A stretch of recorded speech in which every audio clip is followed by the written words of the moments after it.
Migraine, భుజం నొప్పి, నడుం నొప్పి, మోకాలు నొప్పికి నిజమైన పరిష్కారం ప్రాణ పెయిన్ క్లినిక్ లో.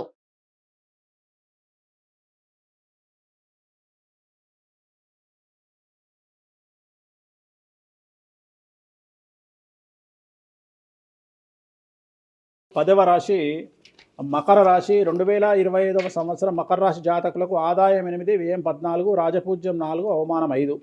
ఈ సంవత్సరం ఏలినాటి శని వెళ్ళిపోతూ ఉన్నది. గత 8 సంవత్సరాల నుండి మీరు పడుతున్నటువంటి కష్టాలకు విముక్తి ఈ సంవత్సరం కలగనుంది. విపరీతమైనటువంటి అనుకూలతలు, విపరీత రాజయోగాలు, ఉద్యోగస్తులకు, విద్యార్థులకు పూర్తి స్థాయి అనుకూలతలు, విదేశీ యానము, విదేశీ పెట్టుబడులకు అనుకూలతలు, మరీ ముఖ్యంగా రాజకీయ నాయకులకు విశేషించి అనుకూలతలు. ఈ రాశిలో ఉండే రాజకీయ నాయకులకు అనుకోకుండా పదవీ లాభం సూచనలు గోచరిస్తూ ఉన్నాయి.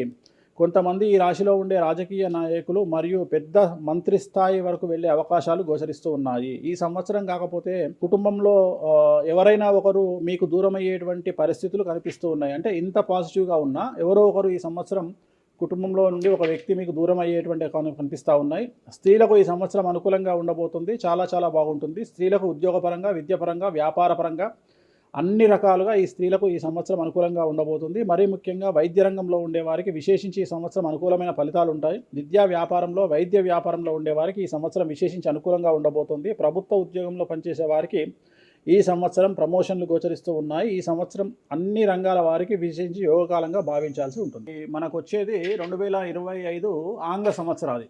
ఓకే, అంటే కొంతమంది విమర్శించారు 24 కదా, 24, 25. అదే 25 ఆంగ్ల సంవత్సరాది. అంటే మనం ఇంగ్లీష్ క్యాలెండర్ అంటే 25లో వచ్చేది. 25 ఆంగ్ల 25 కదా, జనవరి 1 25. జనరల్ గా మనము అంటే మరి మీరు ఉగాది నుండి ఎందుకు చెప్పట్లేదు అంటే చాలా మంది ఉగాది వరకు కూడా ఆగట్లేదు, జనవరి 1 కూడా ఆగట్లేదు, డిసెంబర్ నుండి, నవంబర్ నుండి అడుగుతా ఉన్నారు అందరూ. ఓకే, ఇప్పుడు క్లయింటెల్ నన్ను అడిగేవాళ్ళు ఏంటంటే గురూజీ ఇప్పుడే చెప్పేసేయండి మాకు, మేము జాగ్రత్తలు తీసుకుంటామని చెప్పి అడుగుతా ఉన్నారు. సో అందుకనే 2025 సంవత్సరం ఆంగ్ల సంవత్సరాది అంటే జనవరి 1 నుండి ఎలా ఉండబోతుంది అనేది మనం ఒకసారి చూసుకుంటే, అన్నిటికంటే ముఖ్యంగా ఈ వచ్చేటువంటి సంవత్సరం పేరు శ్రీ విశ్వావసునామ సంవత్సరము. విశ్వావసునామ సంవత్సరము. సో వచ్చే రాబోయేటువంటి ఎందుకు గురుగారు పేరు 60 సంవత్సరాల్లో ప్రతి సంవత్సరం ఒక్కొక్క పేరు వస్తుంటది. పేరుతో ఏం స్పెషాలిటీ లేదు. క్రోధినామ సంవత్సరం అంటే నెగిటివ్ అట్లా ఏం లేదు. సంవత్సరాల్లో దీని పేరు విశ్వావసునామ సంవత్సరం. సో ఈ సంవత్సరానికి అధిపతి రాజు కాబట్టి, రవి కాబట్టి రాజు. సో రవి మనకు కమాండ్ చేస్తూ ఉన్నాడు కాబట్టి ఈ సంవత్సరం అతి ముఖ్యమైన విషయం ఏంటంటే రాజకీయంగా దేశవ్యాప్తంగా, రాష్ట్రాల వ్యాప్తంగా పెను సంచలనాలు నమోదవ్వడము ఈ సంవత్సరం 2025 సంవత్సరం లక్షణాలు. ఎందుకంటే రాజుల మధ్యన, రాష్ట్రాల మధ్యన గొడవలు, మరీ ముఖ్యంగా కొంతమంది ప్రముఖ రాజకీయ నాయకులకు మృత్యుగండము, అలాగే అన్ని రంగాలలోకి సెలబ్రిటీలు, సినిమా ఇండస్ట్రీ, రాజకీయము, బిజినెస్, ఎనీ ఇండస్ట్రీ, యువకులు, మరి ముఖ్యంగా మగవాళ్ళు, యువకులు 40 సంవత్సరాల వయసులోపు ఉండే వాళ్లకు కార్డియాక్ అరెస్ట్లు అనేటివి ఈ సంవత్సరం అతి ముఖ్యమైన విషయం. ఎందుకంటే ఆల్రెడీ మనం చూస్తున్నాం ఇప్పటికే, కానీ వాటి తీవ్రత పెరిగే అవకాశం ఉంది. కారణం ఏంటంటే రవి కమాండ్ చేస్తూ ఉన్నాడు కాబట్టి. రవి అంటే చర్మము, హార్ట్, కళ్ళు, ఎముకలు. సో కరోనా లాంటి అంత పెద్దది కాకపోయినా ఒక సమస్య, ఒక వైరస్ మళ్ళీ ప్రపంచాన్ని బాధించే అవకాశం ఉంది. అది మరీ ముఖ్యంగా చర్మం మీద దాడి చేసే అవకాశం ఉంది. అంటే చర్మానికి సంబంధించినటువంటి ఒక సమస్యల బారిన పడి ఈ సంవత్సరము జనాలు వైరస్ బారిన పడే అవకాశం ఉంది మరీ ముఖ్యంగా. అలాగే ఇప్పుడు ఇంచుమించు 40 సంవత్సరాల లోపు యువకులకు కార్డియాక్ అరెస్ట్ అనేటువంటివి జరిగే అవకాశాలు కనిపిస్తూ ఉన్నాయి. అలాగే ఈ సంవత్సరం గుండెపోటు వల్ల మరణాల సంఖ్య చాలా ఎక్కువ. ఇదంతా 2025 జనవరి నుంచి. ఎగ్జాక్ట్లీ. అలాగే ఈ సంవత్సరము ఎండల తీవ్రత చాలా ఎక్కువ, విపరీతమైనటువంటి ఎండలు ఉండే అవకాశం ఉంది. అలాగే ఈ సంవత్సరాలు ప్రపంచవ్యాప్తంగా అగ్నిపర్వతాల పేలుడు అనేటువంటిది ఈ సంవత్సరం గమనించాల్సినటువంటి విషయం. అలాగే ఈ సంవత్సరం మంచు పర్వతాలు కరగడం వల్ల వాతావరణంలో మార్పులు గమనించాల్సి ఉంటుంది ఈ సంవత్సరం. అలాగే అమెరికా దేశానికి విపరీతమైనటువంటి గాలి తుఫానులు, వరదలు ఈ సంవత్సరం కనిపిస్తూ ఉన్నాయి. అలాగే 1-2 దేశాల మధ్యన యుద్ధ వాతావరణం ఖచ్చితంగా ఉండి తీరుతుంది, లేదా యుద్ధం జరుగుతున్నాయి కదా, అది ఇంకా పెరుగుతుంది. ఇప్పుడు ఉన్నదానికంటే తీవ్రత పెరుగుతుంది అనేది. అలాగే మనకు 2025 సంవత్సరంలో సెప్టెంబర్ 7వ తేదీ 2025 సంవత్సరం ఆదివారం రాహుగ్రస్త సంపూర్ణ చంద్రగ్రహణం ఏర్పడుతుంది. ఇది కుంభరాశికి వ్యతిరేకమైన ఫలితాలు ఇస్తుంది. అలాగే వచ్చే సంవత్సరం అంటే 2025 సంవత్సరంలో మే 9వ తేదీ నుండి సరస్వతి నదికి పుష్కరాలు అనేటువంటివి ఏర్పడతా ఉన్నాయి. ఈ సంవత్సరము రాజకీయ నాయకులకు సంబంధించి మరీ ముఖ్యంగా ఇందాక మనం మాట్లాడుకున్నట్టుగా పవన్ కళ్యాణ్ గారికి ఏలినాశని వెళ్ళిపోతుంది. అలాగే లోకేష్ గారి జాతకరీత్యా, పవన్ కళ్యాణ్ గారి జాతకరీత్యా విపరీత రాజయోగం అనేటువంటిది కనిపిస్తూ ఉంది. జగన్మోహన్ రెడ్డి గారికి లేదా రాజయోగం వల్ల? ఇప్పుడు లేదు, ఈ సంవత్సరం లేదు. ఓకే, అంటే 2025 సంవత్సరంలో లేదు. 29 కన్నా ఉందా? 20 అది మన తర్వాత మాట్లాడు. ఓకే ఓకే 25లో మాత్రము నేను అనేది ఏంటంటే ఇప్పుడున్న స్థాయి కంటే వీళ్ళిద్దరికి ఇంకా పై స్థాయికి వెళ్ళే అవకాశం ఉంది. లోకేష్ బాబు కానీ పవన్ కళ్యాణ్ గారు కానీ. అదే నాకు అర్థం కావడం, వాళ్ళిద్దరు మంత్రులే, నాకు తెలియదు కదా.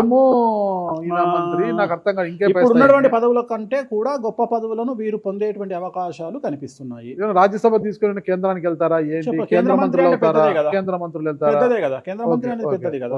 సో అది ప్రభాస్ గారి జాతకంలో చాలా అనుకూలమైనటువంటి ఫలితాలు, శుభవార్తలు వినేటువంటి అవకాశాలు కనిపిస్తా ఉన్నాయి. వివాహం అవుతుందా చెప్పలేము, ఎందుకంటే తులారాశి కాబట్టి వివాహం కావచ్చు. సో ఫ్యాన్స్ కి ఇది పండగనే, పెద్ద పండగనే. ఓకే సో ఇది ఓవరాల్ గా ఇంకా బేసిక్ డీటెయిల్స్. అట్లా ఎక్కువగా ఒక పూజ మాత్రం ఎక్కువగా చెప్పారు, చాలా మంది కూడా చెప్పారు. తిరునల్లార్ శనీశ్వర ఆలయం, శని ఎఫెక్ట్. ఓకే, ఎక్కువ మందికి తిరునల్లారు చెప్పిన అక్కడ ఎంత 450 రూపాయలు ఉంటుంది పూజ. అది తిరునల్లారు పాండిచ్చేరిలో ఉంటుంది, అక్కడికి వెళ్ళి పూజ చేసుకుంటే సరిపోతుంది. ఇది పేరును బట్టి ఈ రాశుల ప్రకారం ఇలా ఉంటుందని మీరు రాశారా, లేకపోతే వాళ్ళ డేట్ ఆఫ్ బర్త్ ప్రకారం? నక్షత్రం బట్టి, నక్షత్రాలు. నక్షత్రాలు వాళ్ళకి అర్థమైపోతుంది, వాళ్ళ నక్షత్రాన్ని బట్టి. అశ్విని నక్షత్రం మేషరాశి, భరణి నక్షత్రం మేషరాశి, పుష్యమి నక్షత్రం కర్కాటక రాశి. మీ రాశి నా రాశి ఒకటే. నా రాశి ఏదో నాకు తెలియదు గురుగారు. మీది వృశ్చిక రాశి. మీది అదేనా? మరి ఎలా గురుగారు ఈ మధ్యన బాగానే ఉందంటారు? మనకు బాగుంది, ఇంకా మన రచనే, ఇంకా రచనే రచనే. ఎట్లా రచ్చ? ఇంత వివాదాలు అవుతున్నాయి, ఏం కథ అసలు? ఇంకా లైఫ్ అన్నప్పుడు ఇప్పుడు రేవంత్ రెడ్డి ఉన్నాడు, రేవంత్ రెడ్డి ఎన్ని కష్టాలు అనుభవిస్తే సీఎం అయినాడు. అంటే ఇక కష్టం తర్వాత సుఖం రెడీగా ఉంటుంది. ఓకే, ఇప్పుడు కష్టపడ్డారు కాబట్టి మీకు సుఖం ఉంది అంటారు. మీకు కాదు, మళ్ళీ మీకు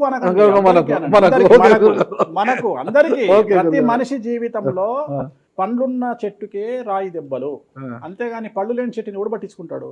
పళ్ళు ఉంటేనే దాన్ని రాయి చేస్తారు. అట్లనే మనం కూడా అంతే. వేణుస్వామి అంటే పూజలకు పెట్టింది పేరు.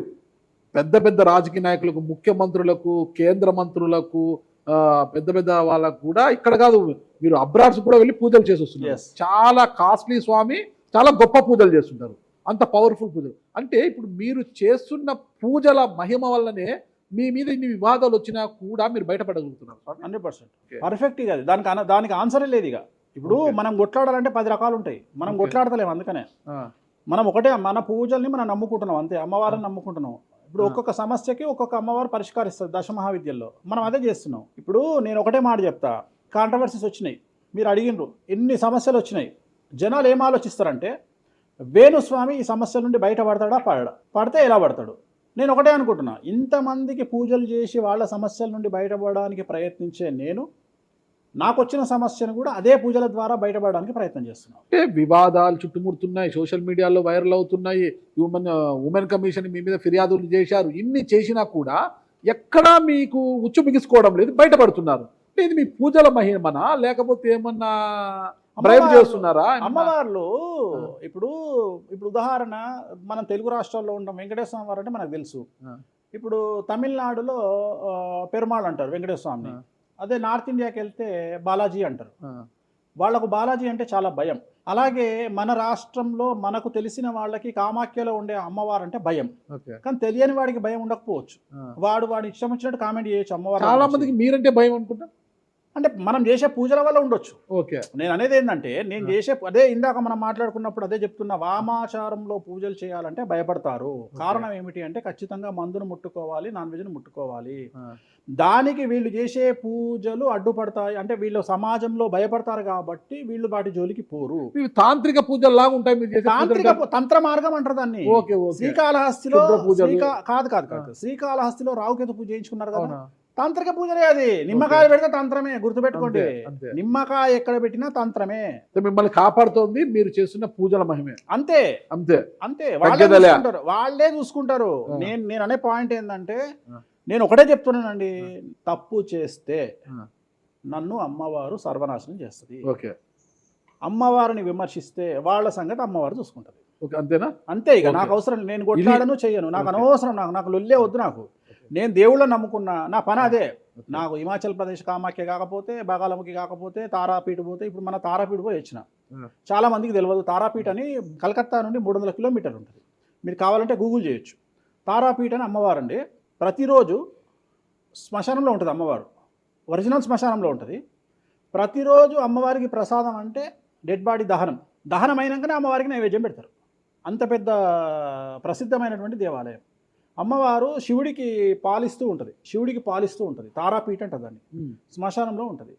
ఆమె జనరల్గా ఎవరైనా సరే ఎందుకు పూజ చేస్తారు అంటే, జీవితంలో మనం వెళ్తూ ఉన్న సందర్భంలో సడన్గా స్టక్ అయినామనుకోండి, బౌన్స్ బ్యాక్ అవ్వడానికి పనిచేస్తుంది. అంటే ఉదాహరణ, ఒక ముఖ్యమంత్రి స్థాయి వ్యక్తి ఓడిపోయినప్పుడు, ఒక మంత్రి పోయినప్పుడు, ఒక ఐఏఎస్ సడన్గా తన జాబ్లో డిస్టర్బెన్స్ వచ్చినప్పుడు, ఐపీఎస్ డిస్టర్బెన్స్ వచ్చినప్పుడు ఈ పూజ కనుక అమ్మవారిని దర్శించుకుంటే ఒక్కసారి మళ్ళీ వాళ్ళు బౌన్స్ బ్యాక్ అవుతారు. అంటే బిగ్ బ్యాంగ్ థియరీ అనేది అక్కడ పనిచేస్తుంది. మనం మళ్ళీ ఒక్కసారి బౌన్స్ బ్యాక్ అయ్యి ముందుకు దూకడానికి అమ్మవారు పనిచేస్తుంది. నేను సజెస్ట్ చేస్తుంటాను చాలామందికి, వ్యాపారంలో స్టక్ అయినప్పుడు, లేకపోతే ఉద్యోగంలో స్టక్ అయినప్పుడు, అట్లా స్టక్ అయినప్పుడు అయితే మీ తారాపీఠ వెళ్ళి దర్శనం చేయించుకోండి. అక్కడ దర్శనమే, పూజలు ఉండవు, జస్ట్ దర్శనమే. అమ్మవారికి పోయి దండం పెట్టుకొని వస్తే చాలు, ఒక్కసారి మళ్ళీ వాళ్ళు బౌన్స్ బ్యాక్ అవుతారు. ఒకటే ఒక పాయింట్కి నాకు ఆన్సర్ చెప్పి ముగించేసా, చాలా కాలాతీతమైంది. చివరికి ఇరికిస్తున్నారు ఇది. లేదు ఏం లేదు. ఇప్పుడు ఏపీలో అంటే గత ప్రభుత్వ హయాంలో, వైసీపీ హయాంలో వీళ్ళ మీద కేసులు పెట్టారు. ఇప్పుడు వీళ్ళ అధికారం వీళ్ళ మీద కేసులు పెడుతున్నారు కదా. ఈ కేసుల పరంపర ఇలా కొనసాగి జగన్మోహన్ రెడ్డి గారు జైలుకి వెళ్ళే అవకాశం ఉంది. వచ్చే సంవత్సరం మే 9వ తేదీ వరకు అవకాశం ఉంది, దాటితే లేదు. ఇది ఓవరాల్గా వేణుస్వామి గారు ఇచ్చారు. మీకు ఏదైనా అనుమానాలు ఉన్నా డైరెక్ట్గా వేణుస్వామి గారికి ఫోన్ చేయండి, మీ అనుమానాలను నివృత్తి చేసుకోండి. థ్యాంక్ యూ గురుగారు, నమస్తే. ఓకే, ఓం నమో వెంకటేశాయ.